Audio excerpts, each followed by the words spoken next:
Ndara Setyaki? Iya.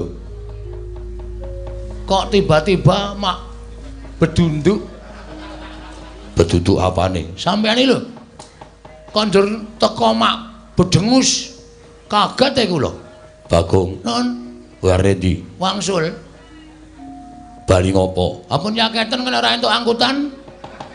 Malah ora tekan ngomahku lho. Aku tak takon karo kowe bali arep ngopo? Ajeng matur kalih bapak. Matur perkara apa? Wah niku rahasia. Blok ora. Non. Blok ora. Ora bloko takon dosa. Aku tegel karo kowe. Yen perlu tak jempalani Bagong. Mangke yen to, niki masalahe napa kok ngerti-ngerti dijempalani? Ora ngerti kenthang kimpuling lelakon pojok plereteng kanan kok ngerti-ngerti kula ajeng dituthuki niku masalahe napa? Monggo, nek kula ajeng diantemi monggo, ora masalah. Kula ikhlas nek kula salah. Aja kok diantemi, lebokke paku jaran kula disiksa, nek pancen Bagong luput ora masalah. Ning ora salah, ora kleru kok dijotosi niku. Terus pripun le mikir? Apa kowe ora rumangsani kleru? Mboten. Kowe mau ning kedaton omong piye? Wah, werna-werna lali punan. Pun sore wau wis kliwatan limbukan barang e. Wis ora iso mikir kula. Bagong, Nun, aja sembrono. kula mboten sembrono. Kowe mau ning kedaton matur karo Kanjeng Koko Prabu Ndorowati nek kowe arep bali ning Karang Kadempel. Nggih. Arep wadul karo bapakmu. Perkara Sinuwun Prabu Ndorowati mambengi kekarepaning Kakang Semar nggone bakal bangun kayangan ya apa ora? Kuwi lah kok ngertos sampean. Ngerti bae. Terus rawuh sampean mriki? Aku didhawuhi supaya nyekel kowe. Lho, iki piye ta iki? Kok sampean nyekel kula niku salah kula teng pundi? Ora usah ndadakon salah. Yen kowe wadul karo bapakmu, yen bapakmu nesune karo Koko Prabu Ndorowati, mengko kriwikan dadi grojogan geguyon dadi tangisan. Semar iso mungsuh Koko Prabu Ndorowati. Pancen kuwi sing tak jarak. Aku saiki arep kepengin weruh Semar karo Kresna iki digdaya sapa? Ya ben padha-padha pamomonging Pandhawa. Kresna pujangganing Pandhawa, Semar pamonging para Pandhawa. Nek gelut menang sapa? Bagong, Nun. kowe aja sembrono. Aja sembrono iki lagune Mas Mantos. Ora usah kepenakmu dhewe. Koko Prabu Ndorowati dawuh karo aku supaya kowe tak bondo sawetara wektu. Weh, lah iki berarti pancen wis numusi lek aku ngimpi dirubung sendok mau bengi.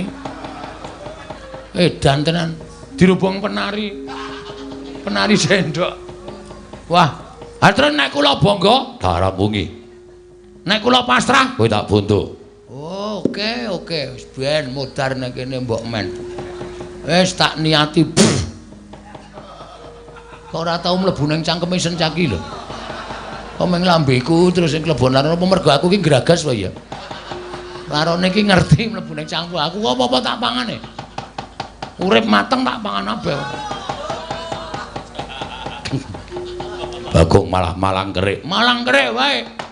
Yen ngono kowe wani karo Setyaki. Den.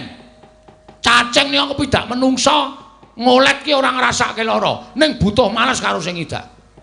Mongko cacing ki ra ndek perasaan. Bagong ki wong diparingi perasaan.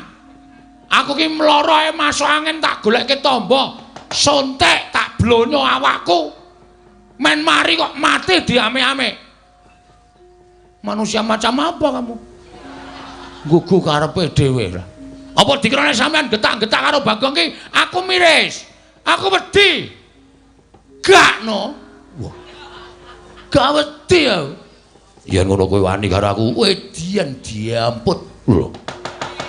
Malah misuh-misuh Ya men. ora minggat suarep aku, ora manut karo Setyaki. Kene marganing patimu. Jajal sekseni piyai semene. Sencaki karo Bagong menang sapa? Mari dicoba. Coba, ning dituku lho ora mung dicoba-coba. Tuna dicoba-coba. Saya ombo. Mati dening aku. Mangga ta.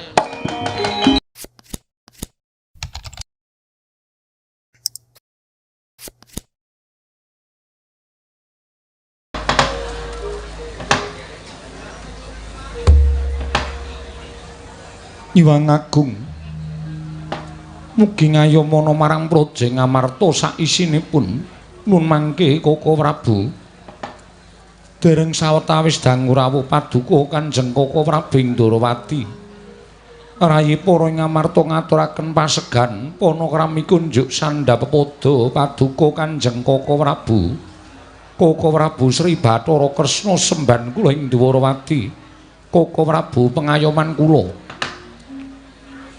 ya jagat pangestungkara wayah Bathara jagat nggih Yayi sakalangkung bombong raos sing manahipun ing Ngraka Indrawati dupi kula tampi timbalanipun kadang kula Yayi Prabu Darma Kusuma asong paseganipun Madga Yayi sampun kula tampi karya bombong birawaning manahipun ing Ngraka namung keparenga kula ingkang Ngraka Indrawati ngaturaken pudya astutinipun ing Ngraka kunjung Madga Yayi Prabu Darma Kusuma Yayi Prabu Punta kula pundi Cundaka Panglingga Murda amawahana kabagyaning gesang kula Koko Prabu mboten langkung kaskecakna anggen jengandika lenggah wonten ing Datraya Praja Ngamarta dinten sakmangke menika Koko Prabu Ndorowati kawula nok-nok nggih Yayi sampun mboten kirang prayogi pisawanipun ing Ngraka Ndorowati wonten Praja Ngamarta dinten sakmangke menika Yayi Prabu Punta kadang kula ing Ngamarta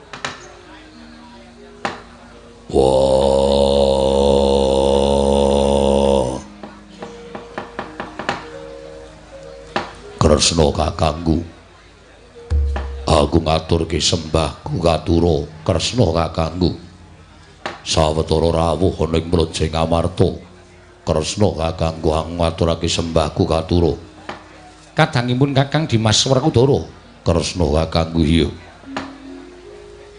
rada beda kalawan adat ingkang wis kelakon bedane kepiye pendak-pendak pun Kakang sowan ana ing Praja Ngamarta tembunge Siadi ora kaya ingkang ndak rungokake titik lenggan sak mengko iki Kresna kakangku aku ngaturake basaku katura jer kabeh mau minangka dadi lagianing Siadi apa to sababe dene Siadi ngaturake basa kuwi kinarya tandha tata krama tata kramaning Siadi ungguh ing Siadi tumrap kadang reda yo jarakan Siadi kuwi ora iso basa ora iso ndodhok sarta ora ngerti tata krama dadi ciri gedheke Werkudara nanging kok beda kelawan ingkang ndak ruwakake titik lunggan samengko iki beda sing endi Siadi ngaturake sembah kalawan pun Kakang mongko lumahing jagat kureping langit iki ora ana wong kang wani nampa sembahing Werkudara aja ta jamak lumrahing titah sewantah nadyan dewa wae ora ana ingkang wani nampa sembahing Dimas Harya Werkudara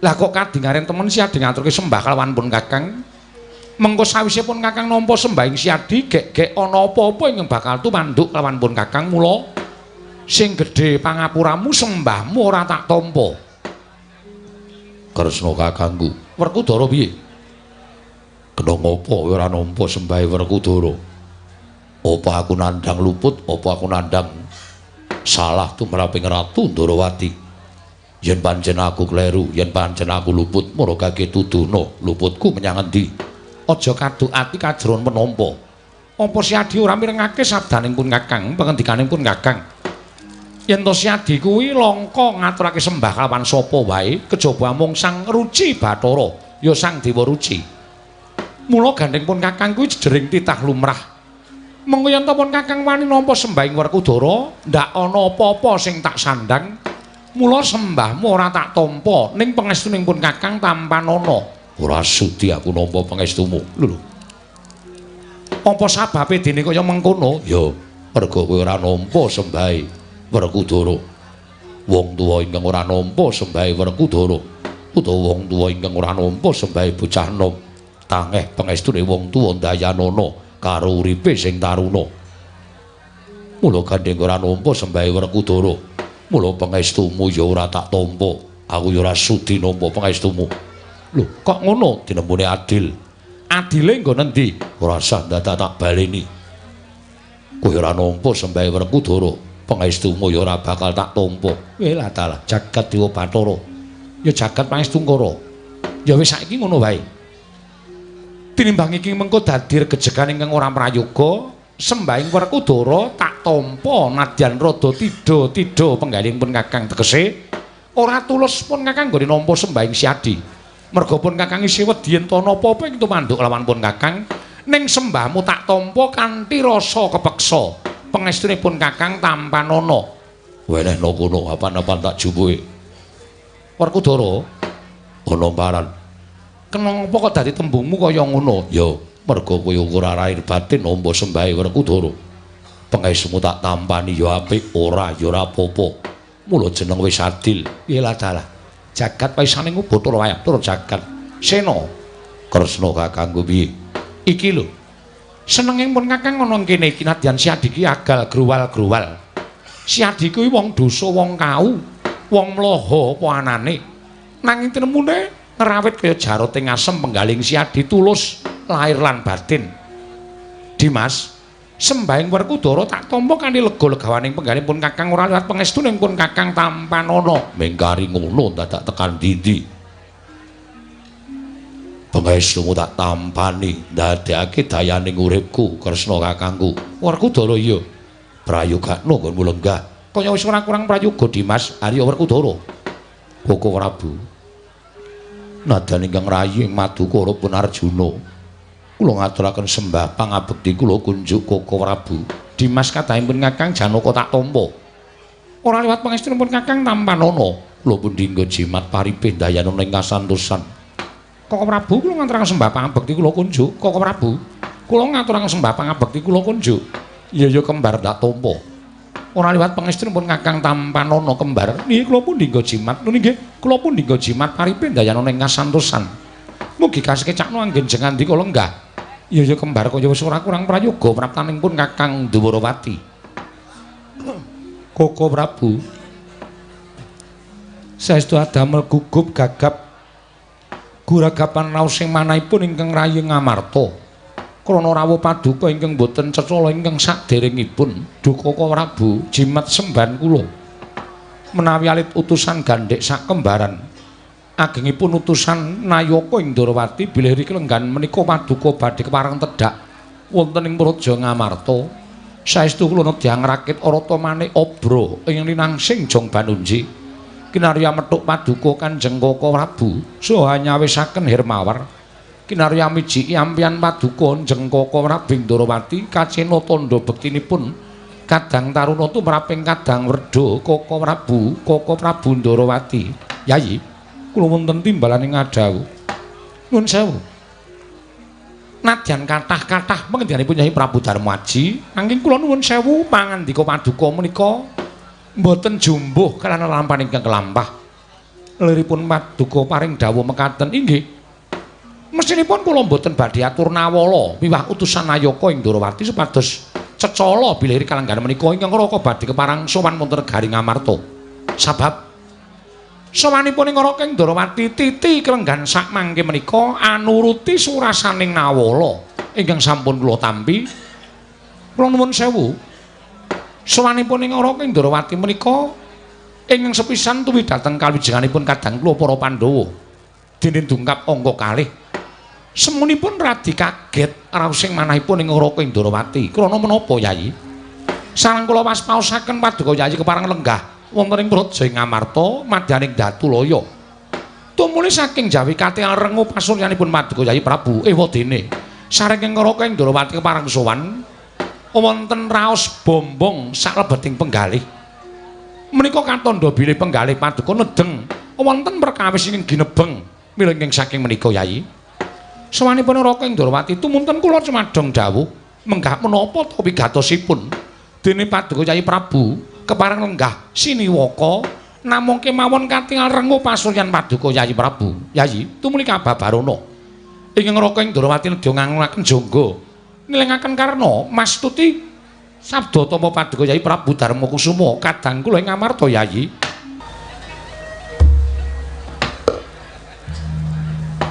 Koko Prabu, sewu-sewu kalepatanipun ingkang rayi tadah wadana. Koko Prabu, mugi dados ing kawuningan apan kepara saestu. Sawetawis wekdal ingkang rayi atur nawala wonten Praja Dwarawati ngewigatosipun angrawuhaken paduka Kanjeng Koko Prabu saha mboyongi rawuh paduka Kanjeng Koko Prabu Sri Bathara Kresna. Ing estunipun namung badhe kula suwuni pepajar tumrap manahipun ingkang rayi Ngamarta. Yayi. Awanten sabdanipun kadang kula ing Ngamarta, Koko Prabu rawuh wonten ing Praja Ngamarta badhe kula suwuni pepajar. Kula nuwun pangapunten. Wonten perkawis menapa, Yayi? Menapa wonten perkawis ingkang ngembet dhateng Kanalindran Paduka Yayi Prabu? Menapa wonten perkawis kula warga agengipun? Menapa wonten satunggiling nalindra ingkang mantun badhe anjungkeng kawibawan Paduka Yayi Prabu ing Ngamarta? Koko Prabu babar pisan boten perkawis menika. Kula kinten sampun sakmestinipun tuwin sampun ketingal tentrem ayem para kawula.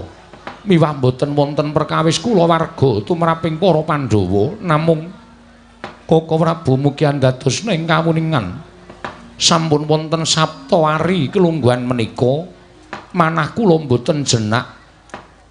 Manahipun ingkang rayi Ngamarta boten ketingal ayem tuwin tentrem. Krana kabebeda dhateng lelampan pasumpenan ingkang sampun kula lampahi, Koko Prabu. Nuwun sewu, Yayi. Panjenengan menika Nalindra.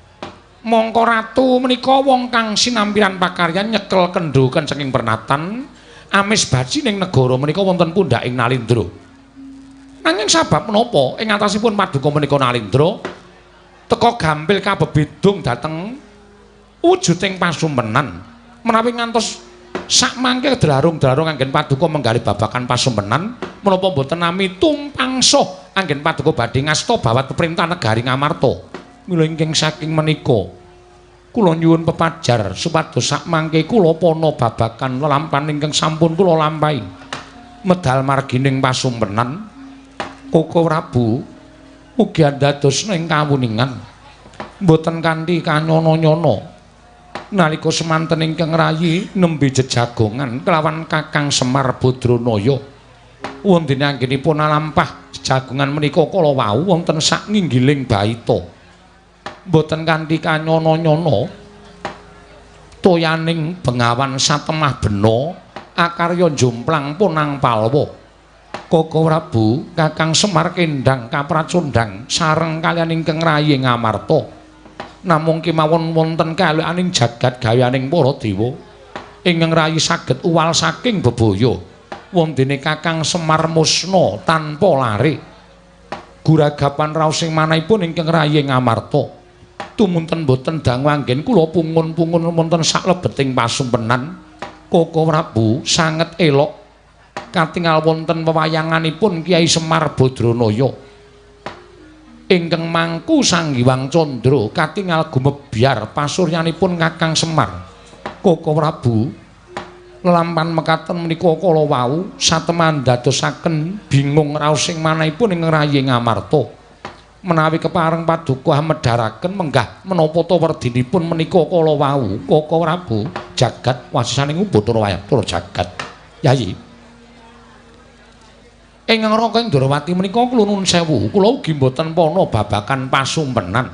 Nanging nitik dhateng pasumpenan ingkang panjenengan lampahi, kula nuwun sewu.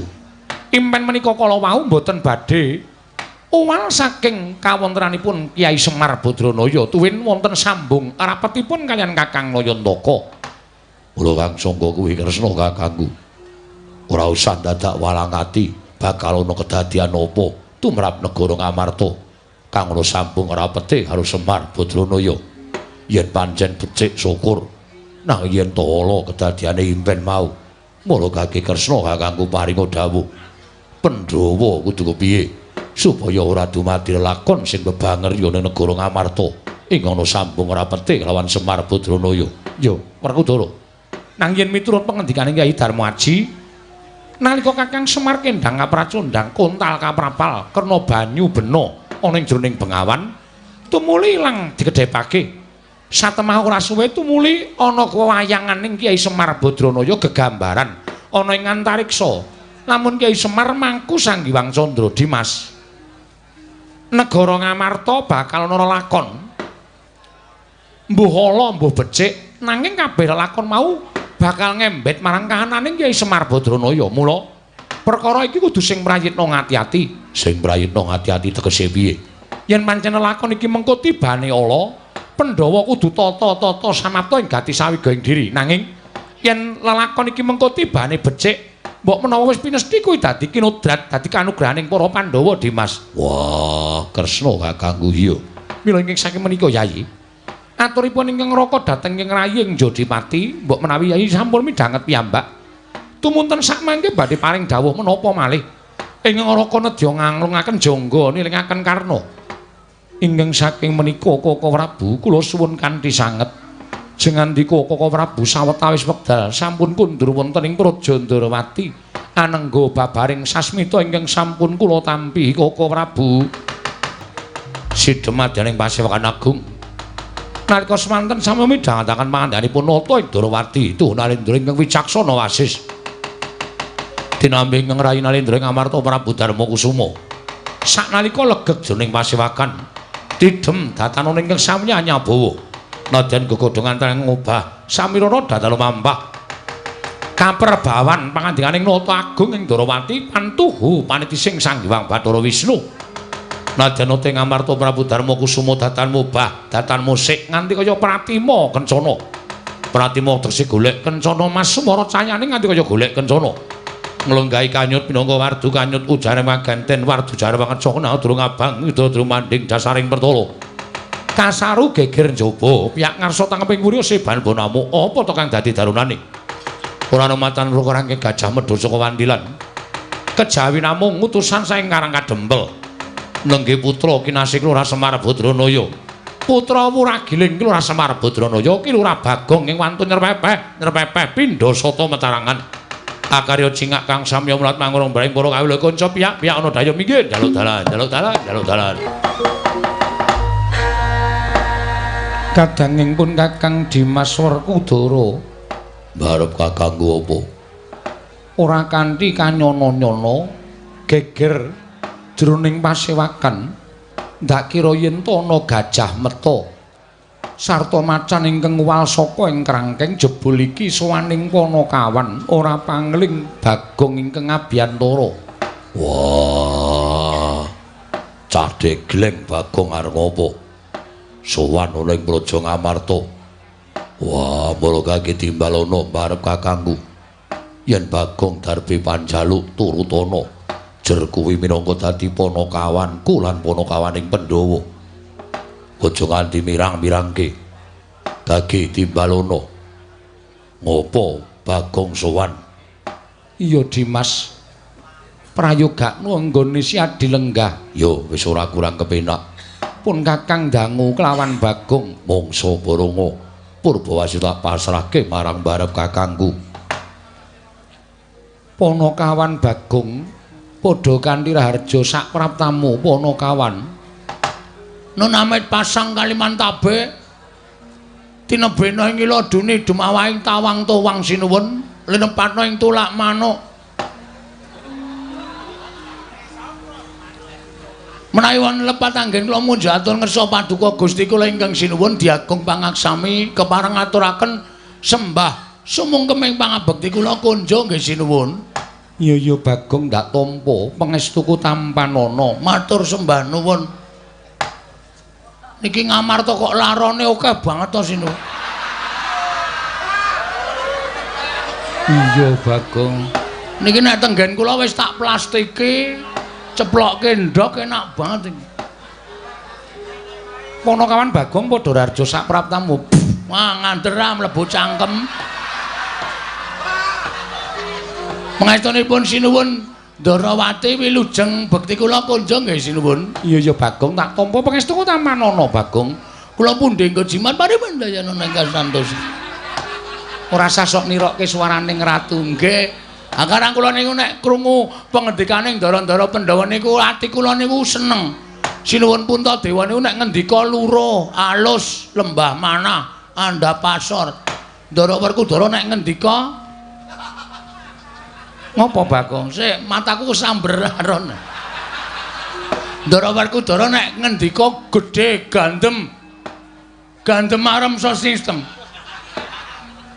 Ndara Janaka nek ngendika ya alus monggo ya wah ora apik kabeh pokoke nyenengake. Iya Bagong. Nggih. Bagong. Nah, mak jelep nang ati. Mak jelep nang ati. Padha kanthi raharja sak praptamu Pangestunipun Ndara Werkudara wilujeng niring sambi kala. Bekti kula kunjung nggih, Den. Iya. Iki ngopo ngeplaki sirahe dhewe? Kencokane. Risi. Nek le jijik niku mboten wong laron niku kewan ora jijiki, ming risi. Lah iya. Sampeyan nek risi mesti ya obah-obah to. Iya, Bagong. Nggih kandhani. Prayoga nunggon mulunggu. Sampun mboten kirang prayogi, Ndara. Punakawan Bagong Padhararja sapraptamu. Ndara Janaka wilujeng bekti kula kunjung. Iya Bagong ndak tampa pangestuku tampanana. Ponokan Bagong Padhararja sapraptamu, ponokan Bagong Padhararja sapraptamu. Ndara kembar wilujeng bekti kula kunjung nggih, Ndara. Iya Bagong. Pangestuku tampanana, ya Bagong pangestuku tampanana. Kula pundhingga jimat paripin dayanana ing kasantosan. Ana kawan Bagong, Nuwun wonten pangending adhawuh sinuwun. ana wigati apa sowan mangka tanpa tinimbalan? Apa saka karepmu dhewe, apa diutus dening bapakmu Semar? Kepareng ngaturaken tebah Siti Sekul binung teling keron kelapa. Apurenta mbok bilih wonten lepat kula nggen kula munjuk atur ngesa paduka Sang Nata. Iya Bagong ora dadi ngopo. Menika ing angka setunggal angka kalih munjuk atur ngersanipun sinuwun Prabu Darmakasuma bilih anggen kula ngabiyantara ngersanipun Nalendra ing Ngamarta menika boten saking pikajengan kula piyambak nanging kula menika dipun utus dening Bapak Semar. Diutus dening bapakmu. Nun inggih mekaten. Ana wigati apa Bagong? Kula niku ya gumun biasane sing ditimbali niku sing diutus niku Petruk. Iya, lah kok dadi Petruk kok ora sowan diutus bapakmu kok malah kowe? Aduh kok kula ora ngerti. Wong Petruk diutus niku plegak-pleguk ya gelem ya ora. Terus kula sing ngentrengaken awak kula diutus bapak sowan wonten negari Ngamarta. Iya ora dadi ngopo janjane ya padha wae. Janjane Dik. Iki edan tenan kok. Anggere omong kok mesti sakarepe dhewe. Niki merambat nang irung niki. Niki marai wahing lho niki. Niki lho.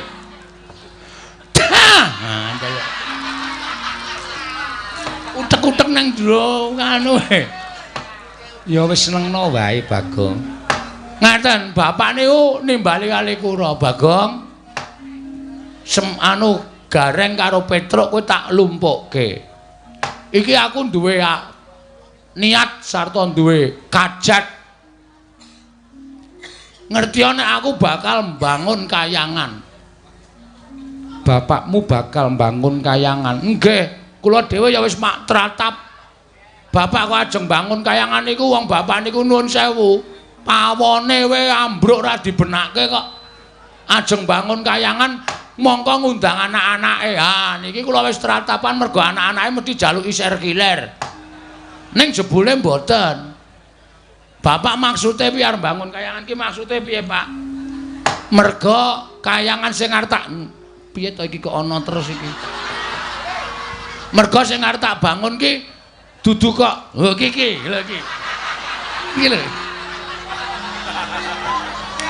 Mergo sing arep tak bangun ki wujud papan sing magrong-magrong dumadi saka emas jamrut mutiara hergeni. Papan sing apik embane kaya kayangan ki ora. Niatku mbangun kayangan ki ngene, kowe tak critani ya. Negara Ngamarta ki mbiyen kondhang negara ingkang panjang punjung pasir pawikir Lojinawi Gemah Ripakarta Tata Turaharja. Panjang werdining dawa punjungi kuluhur lan sak piturute. Sapa to sing ora kedanan karo negara Ngamarta? Kabeh padha kedanan. Ya ayeme, ya tentreme, ya rukune. Mongko Ngamarta ki dumadi saka pirang-pirang kutha, pirang-pirang pulo. Beda-beda basa, beda-beda tata, cara adat budayane ning tetep iso manunggal dadi siji. Lah kuwi sing marai Ngamarta iki dadi negara sing kondhang. Iya. Ning akhir-akhir iki akhir ki apa? Oh iya lali aku. keri-kerine iki pokoke dina utawa taun-taun iki Ngamarta niku wis ora tentrem. Ngamarta niku pun boten sae, Ngamarta niku wis ora ayem. Teng pundi-pundi dadi gegeran, ana perkara sithik padha bentak sirah, ana masalah sithik dirampungke nganggo atos sing balung mleting kulit. Rasa kamanungsan boten dijunjung dhuwur ning hukum alas utawa hukum wana sing digunakake. Niku sing bapak ora cocok. Contone papan-papan panembah saiki wis sepi, papan-papan pasinaon ora padha diparani, sing diparani papan-papan maksiat. Lah, Ngamarta sing kahanane kaya ngene iki nek ora tak dandani arepa negara ingkang sentosa, ning ibarate kaya dene amung kari sak siliring bawang, sak umuring jagung, sak uruping damar. Ngamarta mesti remuk bubuk dadi rempon. Nek Ngamarta ajur sing diseneni sapa? Sing diseneni Semar, merga Semar ki pamomong negara Ngamarta kok ora iso dandan-dandan tumrap negara Ngamarta. Wah, rame niku. Iya. Bapak ngendika kaya ngoten niku nyewa sound system. Apa iya? Nggih. Teng arep pendopo nika wae sing seba meng kula kare Gareng kare Petruk bareng Bapak ngendika oke-oke ngoten niku masyarakat teko kabeh terus do meneng kabeh do ndingkluk do mantuk-mantuk. Katentreman wong urip rukun ki penak, wong urip ayem ki penak. Dalane iso ayem kudu rukun. Dalane rukun kudu mat sinamatan daya dinayan, ngono. Nggunakake rasa. Lho niku mula kudu digayo. Wes pokoke bapak ngoten nika nganggo dalil-dalil barang. Iya, ngengke bapak sakniki rak ngiyai. Oh iya. Ngoten niku akeh banget pokoke. Intine terakhir bapak nimbali kali kula, Bagong nyedhake kene.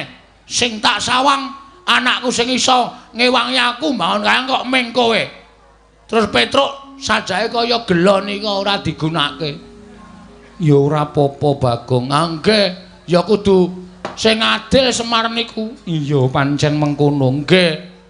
Kowe tak utus nang negara Ngamarta, Bagong. Sawana pepundhen Pandhawa. Pepundhen Pandhawa elingen utawa emutna. Gawenen eling Purwaduksina. Merga kahanan kaya ngene iki Pandhawa rada kelalen ora nyedhaki para kawula, ora nyaketi marang para masyarakat. Mula kowe matura marang para Pandhawa supaya kon rawuh nang Karang Kadempel 5 cacahe. Sinambi nggawa pusaka Ngamarta 3 cacahe. Apa wae Bagong? Siji. Waduh lali aku.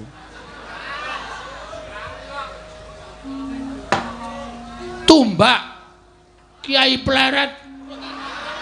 Udu. Non, napa pusakane napa jenenge? Tumbak Kara Welang. Tumbak Kara Welang payung motha. Nggo ngrukupi kowe kuwi apa piye? Payung Tunggul Naga. Oh iya. Akarang ya wong kula niki SDM rendah e. Ya ora apa-apa. Payung Tunggul Naga ale pustaka perpustakaan wilayah DIY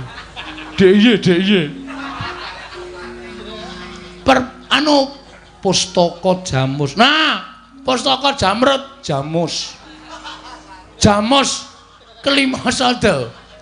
3 niku kudu diasta para Pandhawa. Lah apa ta sapa bababe? Dene Pandhawa kudu rawuh enten negara Ngamarta. Pandhawa arep dijak dening bapak nyaketi para kawula. Ngeten nggih sinuwun. Bapak wau ngendika ngeten. Jane kawula ora butuh dibuyuki brana picis, ora butuh diwenehi apa-apa, ora butuh dijanjeni apa-apa. Ning kawula kuwi dicedhaki karo pengarepe. Ngono. Mbah duka, mbah lurah, mbah bupati, mbah presiden kuwi nek cedhak karo rakyate bakale ditresnani. Mbah duka, mbah lurah, mbah bupati nek ora cedhak karo rakyate ora tepung kuwi arep ana rasa tresna saka ngendi? Ora bakal iso. Ngoten. Mula kudu tansah cedhak karo masyarakat. Elinga sampeyan iso lenggah dadi dukut, dadi bupati, dadi lurah niku merga disengkuyung dening warga masyarakat, merga saka suarane masyarakat. Nek wis dadi aja lali dicedhaki para masyarakat. Suta Naya, ayo piye? Kahanan desamu piye? Sae, Pak, sae kurang apa? Kurang niki irigasi. Yo, gotong royong tak bantu bareng-bareng niku bakale dadine apik. Ngoten. Ning nek meng meneng wae lungguh sila tumpang kendangan dengkul duwe derajat dukuh lurah bupati rumangsa duwe derajat sing dhuwur dhewe nggo nepak mbun-bunane para kawula. Oh lah mbok sumpah wis to ora suwe upama dadi ming sak periode. Bar kuwi modar. Iya Bagong. Nggih. Mula sampean ngerti dhewe. Semar niku dadi dukuh pirang taun? Meh seumur hidup. Ngoten. Merga bapak niku arepa wis tuwa, arepa bapak niku wis sepuh, ning ora ana sing wani ganteni bapak dadi pengareping Karang Kadempel. Bapak niku entrengan. Ana sripah, wong irung mati bapak wis teka. Ayo ora gleleng. Bapak niku nek kok MC sripah, ana wong kerokan wis dipesen. Iki sejo nek mati aku sing MC. Lho pripun? Saking bapak niku lek tresna tenan. Iya. Ana pertemuan apa-apa bapak teka. Ana wong dandani dalan bapak teka arepa wis tuwa. Nek ya kuat nek ming narik keseran bapak niki ya nyambut gawe. Lho, wong klumpuk niku ora kudu nyambut gawe. Waton gelem mlumpuk bermasyarakat nek ana tanggane rame-rame ayo dicedhaki. Ana apa to? Ayo dibantu. Bantu ora perkara dhuwit, bantu moral. Ngono ya apik. Oh, ngoten bantu swara, ego, partikel niku ya diregani. Ora kok ming alasane, aku ora iso nyemen kok. Kon melu kumpulan gawe irigasi. Kon ngapa ning kono? Niku ming alasane wong keset. Iya Bagong. Nggih. Aku ora iso ngaspal kok kon gawe dalan. Ngopo ning kono? Ah niku alasane wong keset. Ora kaya ngono. Sing apik niku kumpule. Kumpule niku sing apik. Bapak niku ora tau wegan. Bapak niku tahlil ya mangkat, genduren ya mangkat. Sripah apa-apa bapak niku ora tau kok absen. Mesti mak petungul ngerti-ngerti ten riku. Mula masyarakat tresna, mula masyarakat sayang karo bapak. Nek sampean nganti lali nyedhaki para kawula, terus kawulane sak karepe dhewe ngenten iki sing tuna sapa? Samang. Samang ki apa? Cara desa aja digunakake ning kraton. Sampeyan kok samang. Samang niku singkatan saka sampeyan. Ming disikat dadi samang. Oh ngono. Nggih nek cara nggen kula ngenten niku samang. Mula dinten iki kula sowan kepareng samangke mugi andadosna ing kawuningan kula badhe ngambil 3 pusaka. Inggih menika tumbak Karawelang, payung Tunggul Naga kalih pustaka Jamus Myang Jimat Kelimasada sareng sak tindhaipun pepunden Pandhawa. Ngoten mawon. Pun kula tunggu pangendikanipun Siun Prabu Darmakusuma. Werkudara. Nggih. Piye Yayi? Ayo mangkat gegayuhane Semar ngelingake marang para Pandhawa. Yen nganti awake dhewe ora budal nyang Karang Kadempel, yen nganti Semar nesu sapa sing bakal ngereh-reh atine Semar? Modar ora. Semar iki nek nesu bahaya e. Wingi bar nesu nguyuh sak nggon-nggon. Nang ngarepan dodo, nang pinggir omah dodo. Ana daya barang dodo. Koko Prabu monggo bidal dinten menika. Koko Prabu. Koko Prabu monggo bidal dinten menika. Koko Prabu monggo bidal dinten menika. Yayi, nuwun mapunten, Werkudara. Nggih. Kosik Yayi. Saking tumindakku iku kudu dipetung. Dipetung tegese piye? Aja grusa-grusu mengko yen to ketemu dalan buntu ndak malah ora prayoga. Kresna kakangku Darbi pangandika apa? Werkudara. Saiki ngene, ora kok jeneng aku ngilani kelawan Kakang Semar ora. Ora kok jeneng aku kuwi ngias marang Kakang Nayantaka ora. Jeraku ngerti dhewe yen to Kyai Semar kuwi pantisaning Sang Hyang Bathara Ismaya. Sapa to sing ora percaya marang Kakang Semar? Bebasan kae pusaka ingkang bisa kandha jimat ingkang bisa ngucap. Nanging petungen Semar kuwi menungsa lumrah, kedunungan ina lali salah apes lan mati. Jiwane kaya jiwa menungsa. Mula ora mantra-mantra titisaning dewa. Nadyan pun Kakang kuwi akeh sing nyebutake titising Sang Hyang Bathara Wisnu. Nang wis bola-bali pun Kakang kuwi tumindak luput.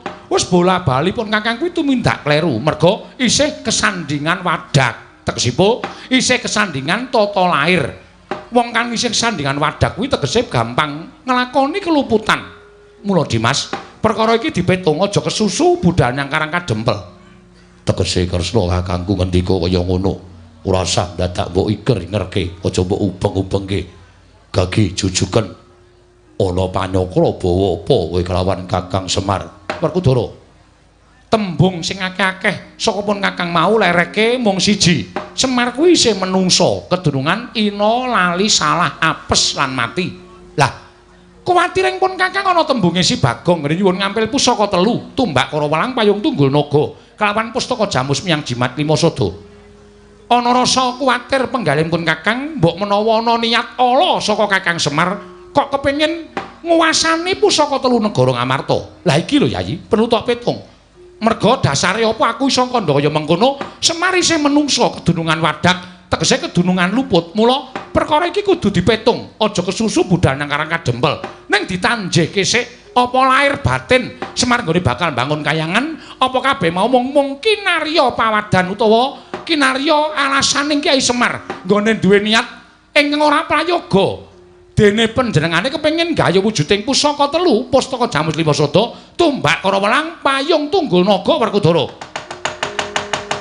Nun amit pasang Kalimantaben nyuwun pangapunten sinuwun kok mak celekit kula krungu swara sing rampenak.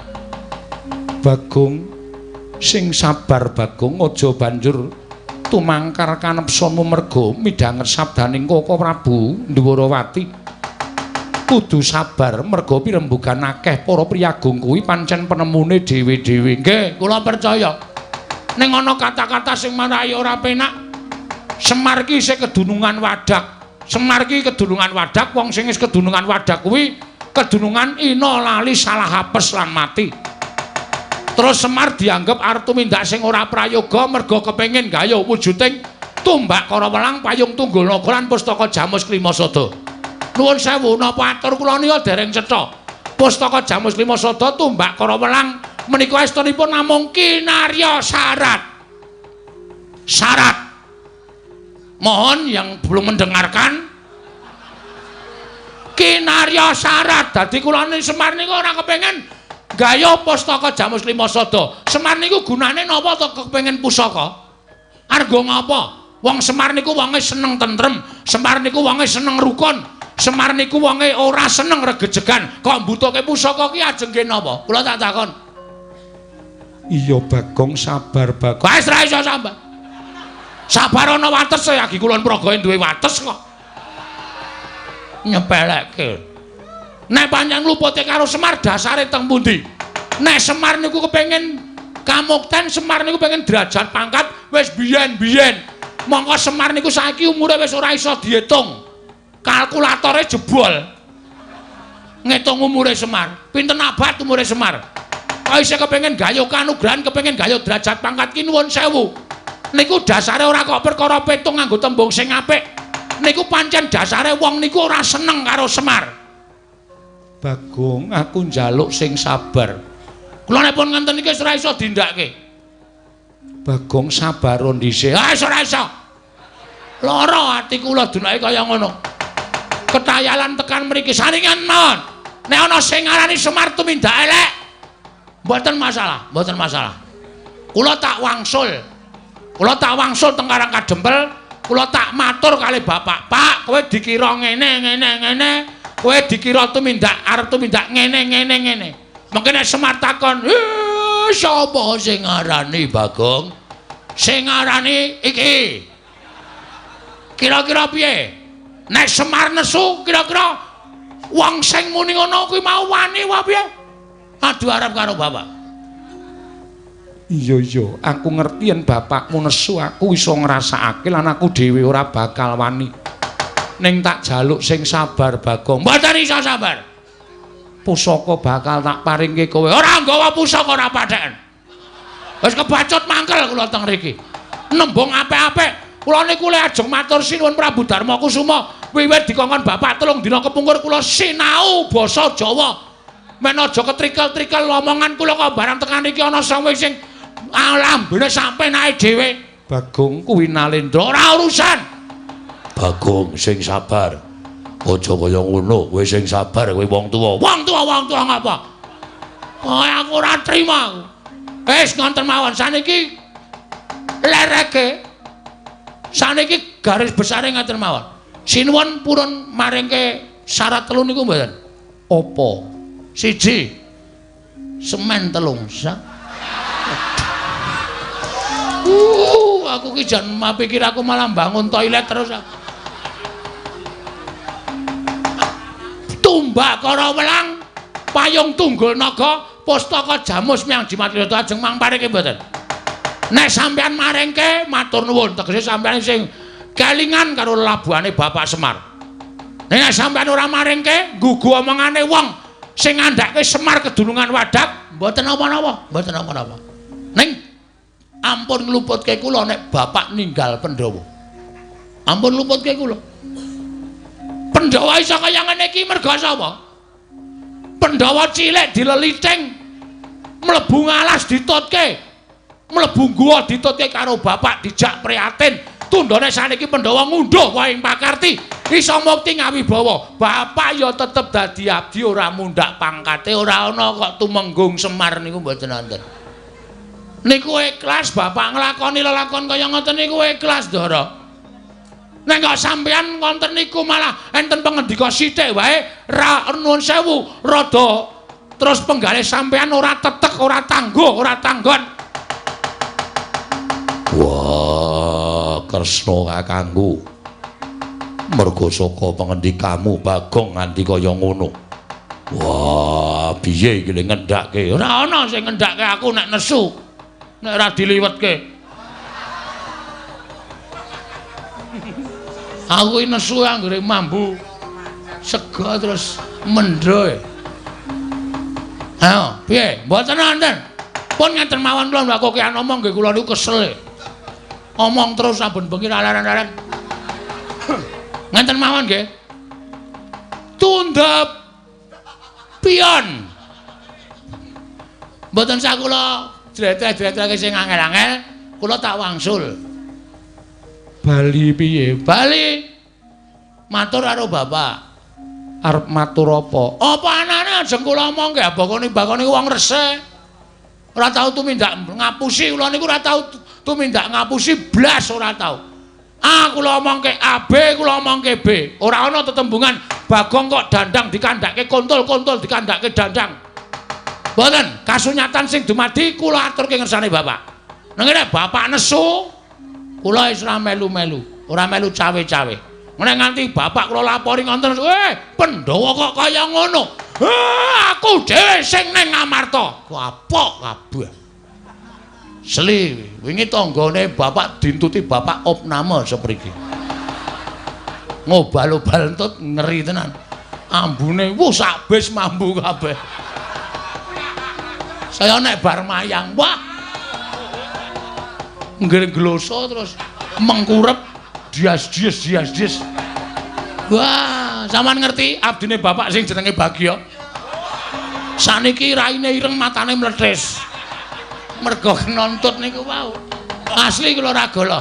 Pun ngoten mawon, sekecake lenggah kula tak matur karo bapak apa anane. Koko Prabu. Kados pundi lampahan menika menawi ngantos Bagong sak mangke matur kalian pun Kakang Semar. Kula nuwun sewu mboten badhe kula tutup-tutupi nadyan Kakang Semar menika derajate ngaceplik. Nanging bloko soto blak kotang terus terang.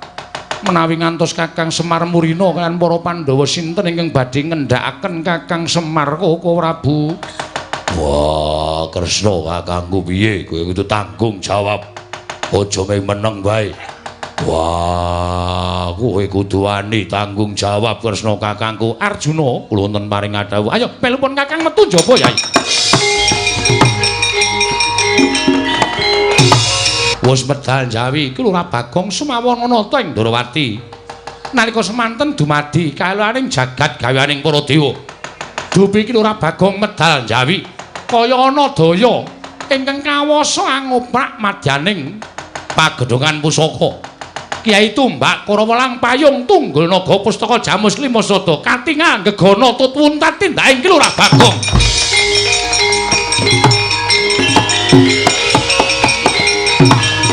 Orkudara malah dadi ora karu-karuan kahanane kembar kula wonten timbalan tanpa tinimbalan tumuri maju nggonmu ngabiyantara ana apa Sedewa Koko Prabu kula nuwun sewu menapa Koko Prabu mboten prisa dhateng lampahan ingkang kelampah pun Kakang sumurup kedadian apa Yayi kula nuwun sewu menika martandhakaken bilih menapa gegayuhanipun Kakang Nayantaka menika lair dumugining batos menapa dene panyakara bawanipun Koko Prabu Ndarawati menika boten saged kabukten krana menawi Koko Prabu kemareng kula caosi priksa sapengeripun Bagong pusaka Ngamarta tetiga Tumbak Karawelang Payung Tunggul Naga miwah pustaka Jamus Kelima Sada katingal gegana nglangkungi wonten ing Ndatulaya Tutwuntat dhateng lampahipun Panakawan Bagong ing mekaten nadyan wujudipun pusaka tiga nanging kacarios pusaka menika dadosan saking para nalendra ingkang digdaya satemah salin wujud dados pusaka mila mboten aneh menawi panggrahitanipun lan prabéda kadidine jalma wantah apa mengkono Dimas inggih wah cetha yen to diarani dening Kresna mau ora kabukten lan niyate Semar lahir batin nanging pun Kakang kuwatir Koko Prabu nggone nyuwun pamit nganti kelawan Arjuna katingal pasemone kaya nandhang duka yen to nganti ana apa-apa ing tumanduk kelawan Bagong merga saka Koko Prabu Ndarawati piye Dimas aku percaya karo Panakawan Bagong nadan wong loro saudon telu saurupan mengko tak gawene cara supaya Bagong aja nganti dipulasara karo Kresna kakangku gedene nganti Bagong dibondo tangane dening Kresna kakangku Dimas Werkudara mangsa Baranga ya ngestake dawuh kembar kula wonten timbalan pun Kakang bakal tata-tata lumarapun ing Karang Kadempel nanging budalna kang padha sebo ingsun kundur ngedaton kula nuwun ngestaken dawuh nyun pamit madal pasilan sing ati-ati aja kaya bocah cilik Dimas kembar kaya wis ora ana dawuh maneh Yayi Sadewa Setyaki boten timbalan kaget kowe tak timbali Gorawalan raos sing manahipun ingkang rayi Koko Prabu kepareng mijidating ingkang rayipun Setyaki kepareng kula jumadung dawuh kowe tak kandhani ya Yayi iki mau nggonku sowanane negara Ngamarta diajak rembugan lan Yayi Prabu Puntadewa babagan pasumenan ingkang sinandhang dening Yayi Darmaji mekaten nanging durung rampung ngene padha rembugan babak anglayoni jujul lan usuli sowane Panakawan Bagong yang pengen ngambil wujuding pusaka Ngamarta katelune ya kuwi Tumbak Karawelang Payung Tunggul Naga Pustaka Jamus Miang Jimat Kelima Sada kasinggihan mekaten bakal kinaryosana Kakang Semar nggone mbangun kayangan nanging rasa pangrasaku kok kurang gathuk aku kurang mathuk lho iki kuwatire atiku yen to Kakang Semar duwe gegayuhan liyane merga dadak nyuwun ngambil pusaka kateluning negara Ngamarta lajeng wonten wigatos menapa nggonku matur lan Nyai Darmaji yen to aku ora cocok kalian pemanggih Kakang Badranaya kok dadi murinane si Bagong tegese Bagong nesu Setyaki Bagong nesu iya malah sajake ninggal tata krama kelawan nata ing Ndarawati dheweke sumpah yen to bali ning saka negara Ngamarta bakal wadul kelawan bapakne yen to nata Ndarawati ora sarujuk lan ora mathuk yen to Semar mbangun kayangan lajeng barengipun Bagong oyaken lho iki yen wis ketemu kantinen supaya tetep ning negara Ngamarta utawa mbok gawe cara supaya Bagong aja nganti bali mengko ndak wadul karo wong tuane mengko ndak krimikan dadi grojokan geguyon dadi tangisan mengko ndak Semar salin perkara kalawan aku mekaten Koko Prabu iya menawi Bagong berguguk utawaton tegesipun Bagong wantun kaliyan ingkang rayipun Setyaki tak paringi purba wasesa kang upama mbok pilara aja nganti lara-lara banget Ning aja nganti ana tetes sing getih. Nggih, ngestaken dawuh nyuwun pamit. Sing ati-ati aja kaya bocah cilik Setyaki. Wonten dawuh Rama Kyai. Miji dhateng ingkang putra pun Gatotkaca. Wonten dawuh Rama Kyai. Miji dhateng putra pun Antarja. Ana apa, Pak? Kok bapak ngawe karo anak-anak? Gatotkaca, Antarja, Antasena. Wonten timbalan ana apa, Pak? Ngamarta ketekan Bagong diutus karo bapakne nggone bakal bangun kayangan. Bangun kahanan negara Ngamarta supaya uripe kawula pindhane ana ing kayangan. Nanging jebul niate Semar dianggep ora prayoga karo Kresna kakangku. Terus nganti Bagong padu karo Kresna kakangku. Iki mau aku weruh dhewe Kresna kongkonan Setyaki kinen nyekel karo si Bagong. Wah, Gatot wonten timbalan. Antarja wonten timbalan. Antasena piye, Pak? Ora ketang sithik kowe tau tate dikudang karo Bagong, dimong karo Bagong.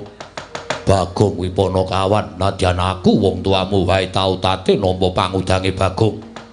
Kowe tak kongkon le. Cah bagus. Bagong ayomana yen Setyaki arep mulasara karo Bagong, kowe tak paringi Purbawasesa. Pamanmu garba ruji Jatasana. Sendika ngestaken dawuh. Serius, Pak? Yo. Tenan iki? Yo, tenan. Nek tenan njaluk pamit. Nek pancen Mak Cilik Setyaki arep gendak sikara karo Bagong, aku ora trima lahir batin. Upama ora didhawuhi karo bapak, nek aku weruh aku mesti ngewangi karo Bagong. Mangga to, Jaya bocah cilik. Nyuwun pangestu, Pak. Yo. Dadi tekan semono Sinuwun Ndarawati le mikir karo bapak ya. Aku kok dadi ora nganti kentekan pikiran ning gagas karo Sinuwun Kresna. Iya, bapak dianggep arep duwe niat liya. Dume bapak ngersake pusaka 3, Tumbak Kara Welang Payung Tunggul Naga, Pustaka Jamus Jimat Kelima Sada. Ak kandhake Semar tenan kowe Sinuwun, yakin. Bapak ki nek wis nesu ngedap-edapi nggilani. Malah sisan gawe aku tak weruh. Nek pancen Ratu Ndarawati ki iso menang karo bapak tak delok kaya ngapa kahanane. Pak. Mir. Aku mulai, Pak. Aku arep lapor karo kowe, Pak. Iki ana kahanan sing kaya ngene iki, bapak mikire piye? Nek bapak ora trima tak kon nyambut gawe dhewe. Nek aku karo Sinuwun Ndarawati aku jelas kalah. Aku matur ngersane bapak, Pak. Ndara Setyaki. Yo. Kok tiba-tiba mak bedunduk? Bedunduk apane? Sampeyan iki lho. Kondur teko mak bedengus. Kaget aku lho. Bagong. Nun. Warendi. Wangsul. Bali ngopo? Ampun yaketen kena ora entuk angkutan. Malah ora tekan ngomahku lho. Aku tak takon karo kowe bali arep ngopo? Ajeng matur kali bapak. Matur perkara apa? Wah, niku rahasia. Blok ora. Nun. Blok ora. Ora bloko takon dosa. Aku tegel karo kowe. Yen perlu tak jempalani Bagong. Mangke yen to, niki masalahe napa kok ngerti-ngerti dijempalani? Ora ngerti kenthang kimpuling lelakon pojok plereting kanan kok ngerti-ngerti kula ajeng dituthuki niku masalahe napa? Monggo, nek kula ajeng diantemi monggo, ora masalah. Kula ikhlas nek kula salah. Aja kok diantemi, lebokke paku jaran kula disiksa, nek pancen Bagong luput ora masalah. Ning ora salah, ora kleru dijotosi niku. Terus pripun le mikir? Apa kowe ora rumangsani kleru? Mboten. Kowe mau ning kedaton omong piye? Wah, werna-werna lali punan. Pun sore wau wis kliwatan limbukan barang e. Wis ra iso mikir kula. Bagong, Nun, aja sembrono. kula mboten sembrono. Kowe mau ning kedaton matur karo Kanjeng Koko Prabu Ndarawati nek kowe arep bali ning Karang Kadempel. Nggih. Arep wadul karo bapakmu. Perkara Sinuwun Prabu Ndarawati mambeki kekarepaning Kakang Semar nggone bakal bangun kayangan ya apa ora? kuwi lha kok ngertos sampean? Ngerti bae. Terus rawuh sampean mriki? Aku didhawuhi supaya nyekel kowe. Lho, iki piye ta iki? Kok sampean nyekel kula niku salah kula teng pundi? Ora sandadakon salahe. Yen kowe wadul karo bapakmu, yen bapakmu nesu-nesune karo Koko Prabu Ndarawati, mengko kriwikan dadi grojogan geguyon dadi tangisan. Semar iso mungsuh Koko Prabu Ndarawati. Pancen kuwi sing tak jarak.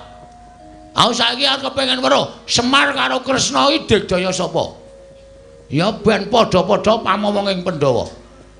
Kresna pujangganing Pandhawa, Semar pamonging para Pandhawa. Nek gelut menang sapa? Bagong. Nun. Kowe aja sembrono. Aja sembrono iki lagune Mas Mantos. Ora usah kewenakmu dhewe. Ora Bundarawati dawuh karo aku supaya kowe tak bondo sawetara wektu. Weh, lah iki. Iki berarti pancen wis numusi lek ku ngimpi dirubung sendok mau bengi. Edan tenan. Dirubung penari. Penari sendok. Wah, atren nek kula bangga, Tak rampungi. nek kula pasrah. Kowe tak bondo. Oh, oke. Wis ben mudar nek kene mbok men. Wis tak niati. Kok ora tau mlebu ning cangkeme sencaki lho. Kok meng lambeku terus sing klebon apa mergo aku ki gragas wae ya. Larone ki ngerti mlebu ning cangkemku. Aku apa-apa tak pangane. Urip mateng tak pangan abe. Bagong malah malang kerik. Malang kerik wae. Yen ngono kowe wani karo Setyaki. Den. Cacing yang kepidak menungso ngolet ki ora ngrasake lara, ning butuh males karo sing idak. Mongko cacing ki ra ndek perasaan. Bagong ki wong diparingi perasaan. Aku ki mloro ae masuk angin tak goleke tamba, sontek tak blonyo awakku. Men mari kok mati diame-ame. Manusia macam apa kamu? Gugu karepe dhewe lah. Apa dikirane sampean getak-getak karo Bagong ki aku miris. Aku wedi. Gak no. Wah. Gak wedi aku. Yen ngono kowe wani karo aku, Wedian diamput. lho. Malah misuh-misuh Ya men.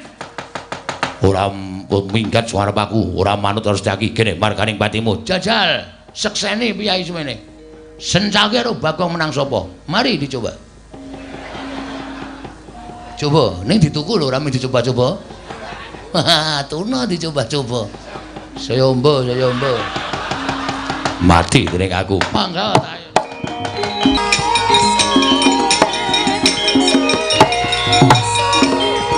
Wah. Ora iso. Upaya.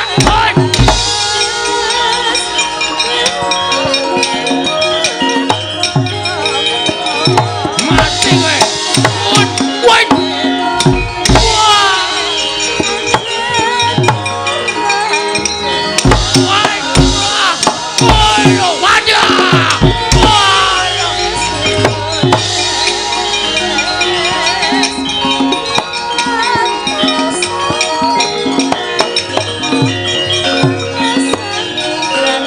Bajigur keneng terus aku.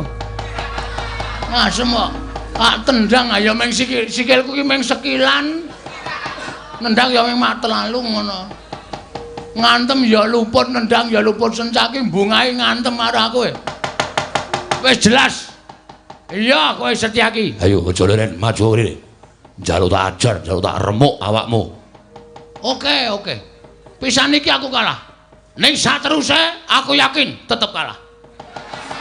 Mula Setyaki, penano ning kono.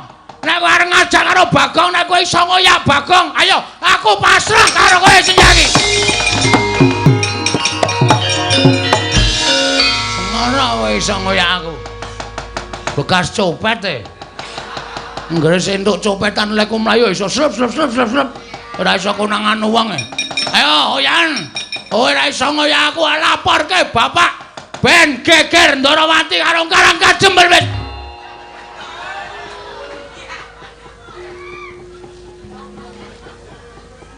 Matek aku.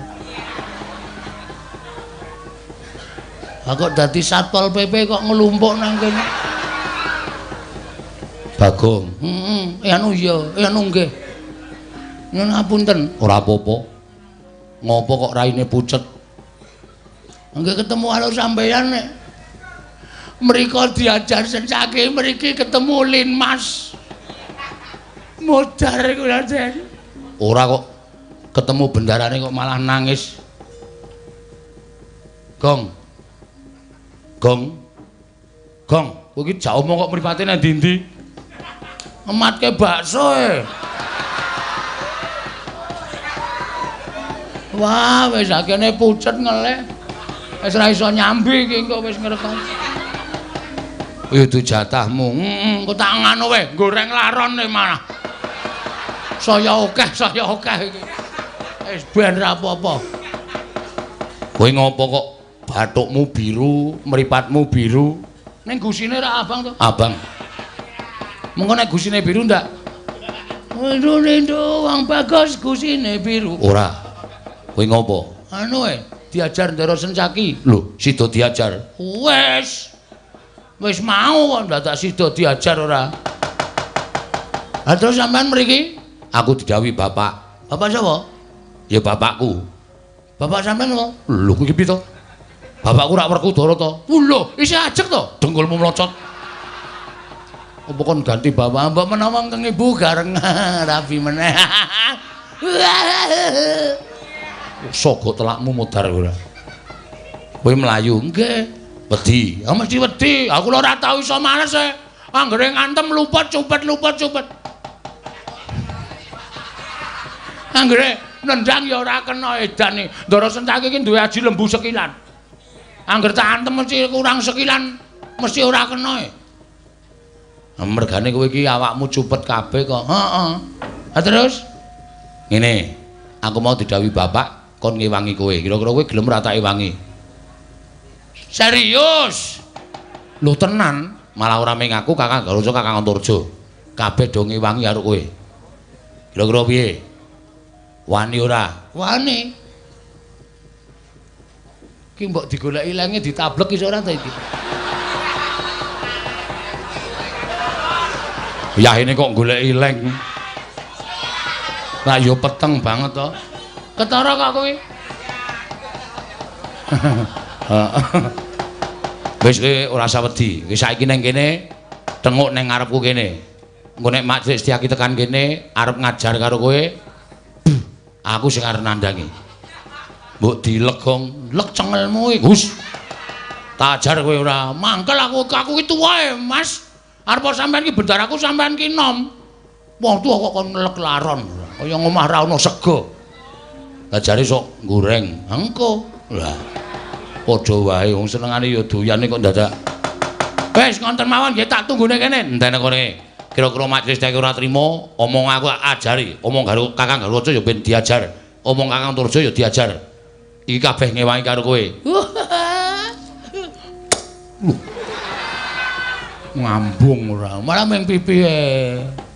Meng pipi iki ora apa-apa, cipika-cipiki. Tondo apa pas duluran. Iya, iya. Tak antenane kene. Wah, gleleng ya aku arep sumbar. Tak medhenteng iki. Iya. Malah kerik. Ora apa-apa wis sakarepmu. Rada memburi. Iya, iya. Wah, ngatur banget ora. Sencaki tengane langsung tak tantang. Piye? Ngejak gelutne ye. Kono muni mati dening aku. Ndara Antarsena, Ndara Garusa, Ndara Antarja. Ndara Setyaki diajar ora. Ampun. Wih lah kae. Niki napa mlayu-mlayu niki napa?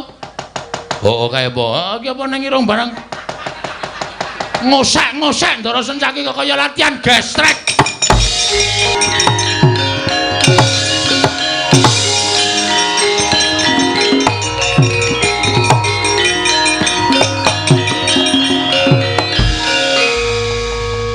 Mandek nang kene. Mandek kesel kok. Iso ngoyak aku wis iki. Iya, ayo manuta karo aku. Angger Antarsena. Heeh, Mak Cilik. Angger karo kaca. Iya, Paman. Angger Antarja. Iya, Paman. Lenggah wonten ing mriki. Ya mung ngisis wae kok. Ora ngapa-ngapa. Kok kayane ana masalah karo Bagong. Badhe kula rampungi. Ya dilampungi. Rampungi Gong, nek ana perkara dilampungi ben kek padhang kahanane. Siap. Karepe piye Mak Cilik terus tok tanting wae. Oke. Karepe piye kowe? Terus kaya. Lho. Kaya kowe mau wis tak ajar. Mau saiki. Mambu. Keri. Mau saiki. Wah, jan.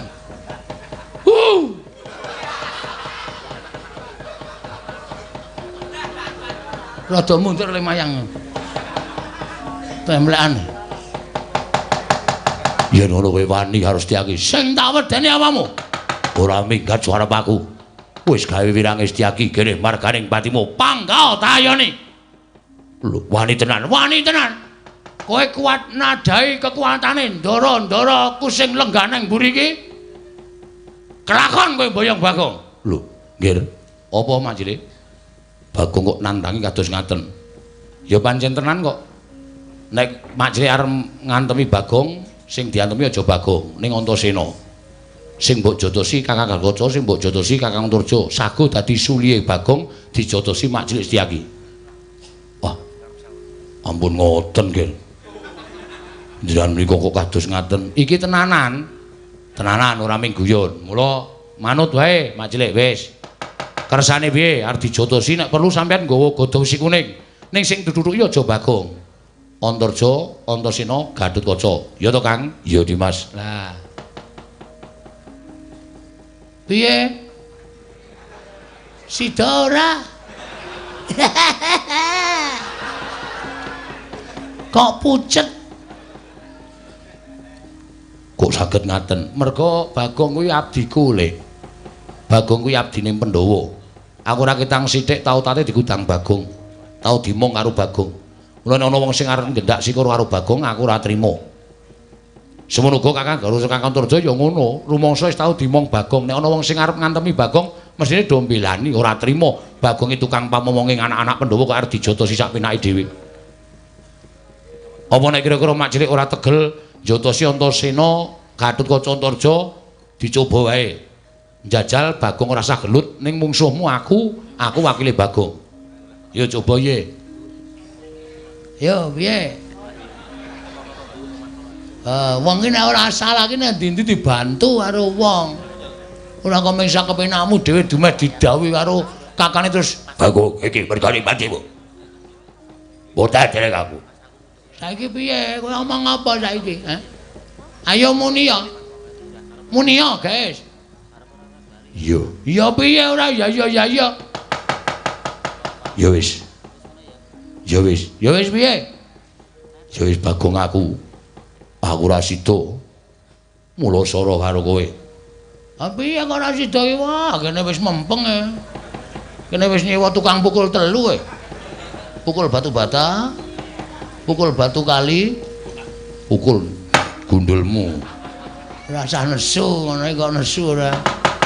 Nek sampeyan ora arep melu-melu perkara iki wedi karo putra-putra Pandhawa, mundur. Mundur. Ngono aku ditimbali Koko Prabu Ndarawati. Iso alasan to. Mula ana tetembungan 1001 alasan. Mundur, Bagong ampuh apa piye wis terserah. Ning sing penting sampeyan aja nganti nyekel karo Bagong. Nek sampeyan ndemok kulite Bagong, mungsuhe lancur-lancur Pandhawa Ndara Setyaki.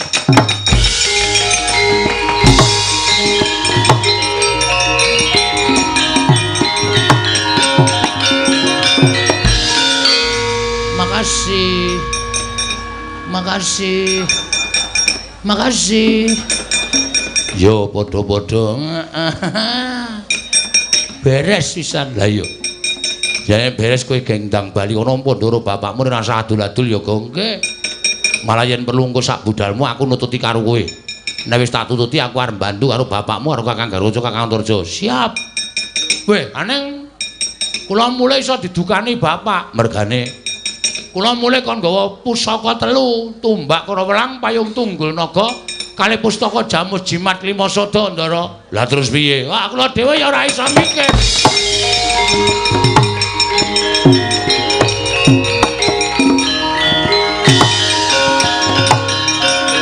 Putus.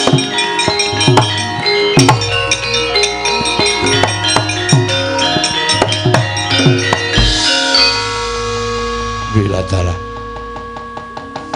Tumbak karo welang, payung tunggul naga, pustaka jamus 5 sada. Kok tanpa kenyono-nyono kok kaya melu lakumu, Gong? Kula ya ora ngerti kok. Kula ora nggawa besi brani lho. Iya. Kok iso detekan kene lho. Ning ora memper. Mergo kuwi tak kandhani yo. Pusaka 3 kuwi janjane ora pusaka, ning kedadian saka ratu-ratu sing ampuh jaman semono. Ratu sing digdaya.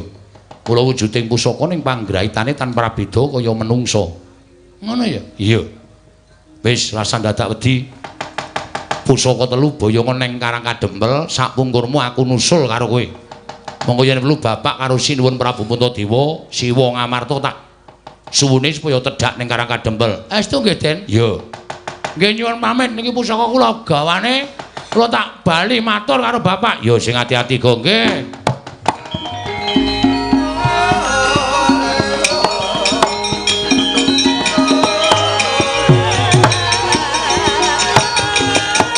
Arjuna ulunten paring adawu.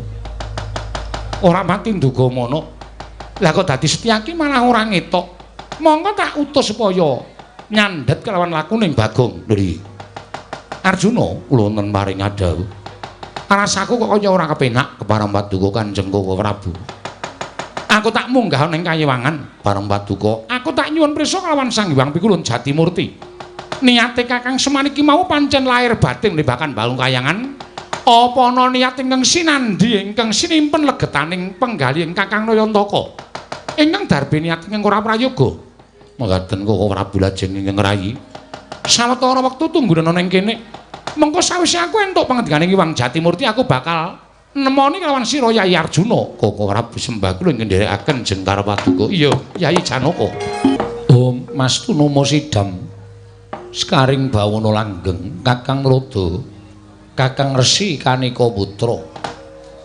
Perkencong warudaya Pak Pong Bu Bolong kali codhe sapa sing gawe punapi Di? Mila kawenas Kayiwangan mboten katos padatan satemah karya geger sangganing para Durandara menika mboten panglingkadi sowanipun Kresna ingkang abiyantara ning ngarsanipun ingkang rayi Kakang. Nggih. Menika pun sukma wicara ingkang abiyantara mongko kanthi badan wadak. Tumuli katimbalana Di menapa wigatosipun Kakang Rodo kasinggihan kasekicak lenggah. Inggih sampun boten kirang prayogi. Kresna padha kanthi harja saprapta kita nggih. Tansah panjenengan kawidadan niring sambi kala sowan kula Pukulun. Kemareng kula ngaturaken sembah sumengkeping pangabekti kula kunjuk. Nyaya Kresna ulun nampa. Akarya bombong tias ulun ora liwat pangestu ulun tampanana. Kula pun dinggo jimat paripe. Dayana ning kasantosan Pukulun. Apa to kang dadi darunane dene jeneng kita suwan ngabiyantara. Mongko tanpa tinimbalan Pukulun. Ingin sepisan kepareng ngaturaken sembah sumengkeping pangabekti kula kunjuk ndungkap angka kalih. Namung kepengin sanget kula nyara widhekaken dhateng gegayuhanipun Kakang Nayantaka inggih Kakang Semar. Anggenipun lumantar Panakawan Bagong nyuwun ngambil pusaka tetiga Negaring Amarta, tumbak Karawelang payung tunggul naga lan pustaka Jamus Myang Jimat Lima Sada. Kinarya sarat anggenipun Kakang Semar badhe ambangun Kayangan Pukulun. Kuwatos sing manahipun ingkang putra Indrawati ingkang wayahipun Kresna. Tembungipun Kakang Semar anggenipun kepengin bangun Kayangan menika menawi sakmangke ngantos Kakang Semar menika wantun ngembari dhateng pangwaosipun Kayiwangan srana anggenipun badhe mbangun Kayangan menika menapa boten nami ngasuraken dhateng asma paduka Pukulun wonten dungkap ing angka kalih Pukulun. Kakang Semar menika nadyan titising Sanghyang Ismaya menika tasih kadang werdanipun Pukulun Manikmaya. Ewadene wujudipun Kyai Semar menika wadak tegesipun jalma wantah ingkang tansah kedunungan raos tuwin kedunungan watekan inggih menika ina lali salah apes kelawan mati. Kuwatos raos sing manah kula menawi anggenipun nyuwun ngambil pusaka tetiga Negaring Amarta menika tumunten dipun ginakaken pakarti ingkang boten kirang prayogi. Duh Pukulun. Menapa boten damel banger bacen asmaning Kayiwangan jernyatanipun Kakang Semar menika ugi geneping para Jawata. Mlingking saking menika Pukulun kula nyuwun dhateng paduka Hyang Ade Pukulun. Keparenga angginakaken permana jatiane dipriksa dhateng gegayuhanipun Kakang Semar menika Pukulun. Kresna wonten timbalan. Ulun ngaturake panuwun ingkang tanpa pepindhan. Dene jeneng kita wis menehi asarta munjuk atur kelawan panjenengan ulun. Nggone Kakang Semar bakal duwe gawe bakal mbangun Kayangan. Ing mengkono ndadekake banger bacen asmaning Kayiwangan. Mula Kresna gandeng wis wolawali ulun tansah duarep kelawan Kakang Semar turta ulun tansah kawirangan. Mula babakan Semar jugar lan mbuyane nggone mbangun Kayangan ulun pasrahke kelawan jeneng kita. Kemareng paduka kinarya nitik yen to Kakang Semar iku lair lan batin nggone mbangun Kayangan apa ora kita kudu bisa nggiri-godha kelawan Kakang Badranaya. Mula panggiri-godaning Kakang Semar ulun pasrahke kelawan jeneng kita Narayana. Ngestaken dawuh. Lajeng parang paduka muduna ana ing jagat ulun paringi parilah kita ngganggu gawe kelawan Kakang Semar nggone bangun kayangan. Lho niki ngestaken dawuh Pukulun. Gandeng sawonten waca dapaduka Hyang Adipulun lan ana kula nyuwun pamit madal pasilan sing ati-ati aja kaya bocah cilik Kresna wayah ulun ing Ndorowati. Permoni kula wonten timbalaning dawuh Pukulun. Aja wedi kangelan. Ketapno para wadyabala baju barat kabeh ki nen lumarap ana ing Karang Kadempel. Susupana jiwaning kawula sak Karang Kadempel. Aja nganti padha nayogyani Kakang Semar nggone bangun kayangan. Yen perlu jiwa ingkang resik, jiwa ingkang suci, tumindak ingkang becik ingeren kiblate supaya tumindak kang ora prayoga. Nek ngestaken dawuh Pukulun, lajeng lelana kula nyuwun pamit madal pasilan tumurun wonten madya potong tapakan saking para wadyabala. Iya ya sing ati-ati permoni aja kaya bocah cilik Bathari Durga. Prastawa dawuh timbalaning Iwang Pikulun Manikmaya pancen pun Kakang Kinarya niti priksa kelawan niating Kakang Semar apa pancen lahir batin bakal mbangun negara Ngamarta. Apa pancen mung kepengin ngembari marang panguwasaning para Jawata jer tembunge mbangun kayangan kasinggihan mekaten. Nanging menapa mboten badhe ngleling semi ngatasipun paduka menika sami priksa. Bilih paduka Kanjeng Prabu Ndorowati teka Girigoda dhateng kejejang utawi gegayuhanipun Kakang Nayantaka Janaka wonten timbalan. Aja wujud nata Ndorowati lan Arjuna kepareng paduka yen pancen si Adiwasis maraya tututana kekarepanipun Kakang. Monggo Kaka Prabu kula dherekaken.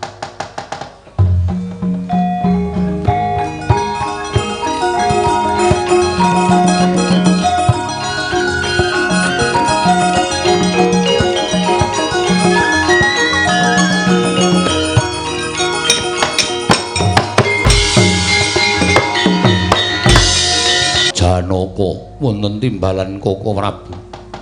Wis wujud kaya ngene aja nganti walang ati rasamu. Ayo kaki tututana pun Kakang kowe arep wujud kaya ngapa Janaka? Aku wujud buta. Apa dasarmu kowe wujud macan? Menawi kula mlebet wonten ing Karang Pradesan tartemtu gegeraken sangya para kawula Karang Pradesan. Kanthi cara mekaten boten tumanjem manahipun para kawula menawi badhe nyengkuyung Kakang Semar nggenipun bangun kayangan. Yo, aku tak ngambah Dirgantara kowe nasaka Karang Pradesan Karang Kadempel iki. Monggo kula dherekaken Kaka Prabu. Wonten dawuh Pandya Bedhari. Pandya Bedhari wonten timbalan. Pandya Bedhari wonten timbalan. Kabeh para wadyabala rak wiji mbaka siji. Saka ing dandang mangure baju barat kabeh wae. Dina samengko kowe tinimbalan supaya lumarep ning Karang Kadempel. Ngerti ya? Yen to Kakang Semar bakal mbangun kayangan.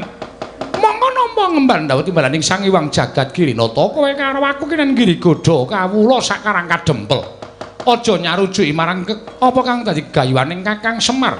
Sranane susupana jiwaning para kawula sak Karang Kadempel ingkang becik gawenen nala, ingkang bener gawenen luput, ingkang wis bener kiblate, ingerna kiblate ya para baju barat. Wadah.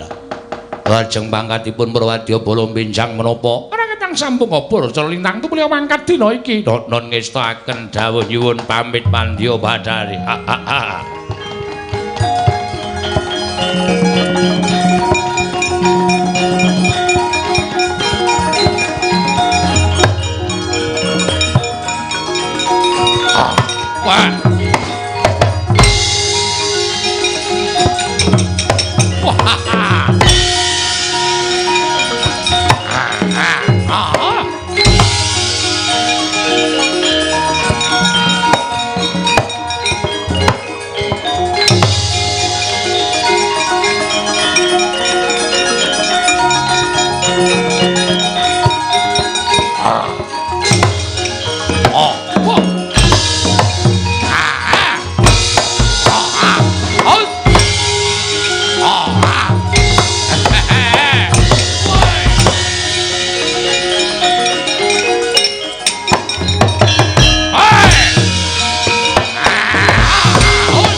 Oh